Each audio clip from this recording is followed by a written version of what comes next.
Hello friends, welcome back to my channel. Today I am going to tell you a story.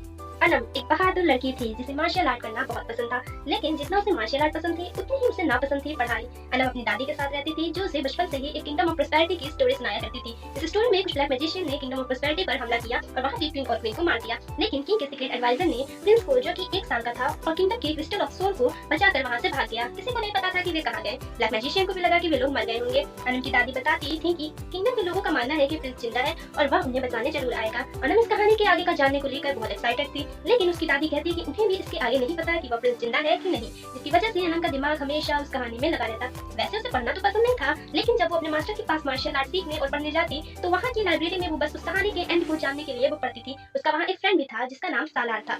वह पढ़ने में बहुत अच्छा था, लेकिन उसे मार्शल आर्ट और फाइटिंग वगैरह नहीं पसंद थी, जिसकी वजह से उन दोनों की आइडियोलॉजी बिल्कुल मैच नहीं करती थी और हमेशा वो दोनों इस वजह से झगड़ते थे। अनम का मानना था कि लड़ाई करके सब कुछ हासिल किया जा सकता है, लेकिन सालार का मानना था कि सोच और समझदारी से सब कुछ जीत सकते हैं। ये लड़ाई झगड़ा करना बेवकूफी है, पर फिर भी वे दोनों बहुत अच्छे दोस्त थे। एक दिन अनम सालार को अपनी दादी से मिलवाने के लिए अपने घर ले आती है। उसकी दादी को भी सालार की सोच पसंद आती है। फिर एक दिन अनम सालार से कहती है कि तुम भी अपने घर और फैमिली के बारे में बताओ, लेकिन सालार उसे डिस्ट्रैक्ट करने लगता है, पर अनम उसे फोर्स करती है बताने के लिए। फिर वह बताता है कि उसका घर इस विलेज के आउट में है, जहाँ बहुत कम लोगों का आना जाना है। उसके पापा का नाम करीम है, जो एक फार्मर है, और उसकी मॉम की डेथ हो गई है। तभी अनम कहती है कि वो उसके घर जाने और उसके पापा से मिलने के लिए बहुत एक्साइटेड है। वह सालार से रिक्वेस्ट करने लगती है। सालार मान जाता है और उसे अपने घर ले जाता है। अनम सालार के पापा से मिलती है। थोड़ी देर बाद उसकी नजर टेबल पर रखी एक ब्रेसलेट पर पड़ती है। उसे वो ब्रेसलेट बहुत पसंद आता है।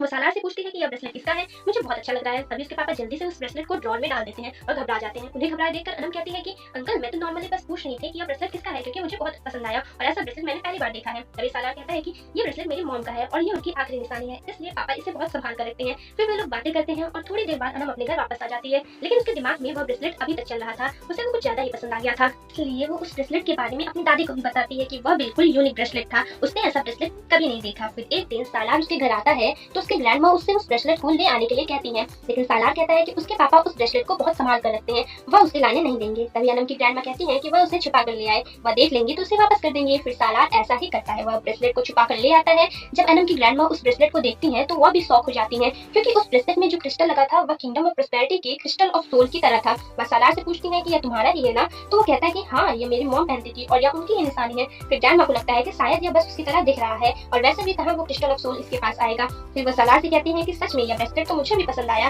अब इसे संभाल कर ले जाओ। फिर जब सालार उसे लेकर जाने लगता है तभी रास्ते में उससे कोई टकरा जाता है, जिससे ब्रेसलेट गिर जाता है, पर वो उसे उठाकर चला जाता है। अब आगे ये देखना है कि जो इंसान सालार से टकराता है वो कौन था और आखिर उस ब्रेसलेट का क्या राज है। I hope you enjoyed this video, so please like and subscribe to my channel for part 2 and thanks for watching.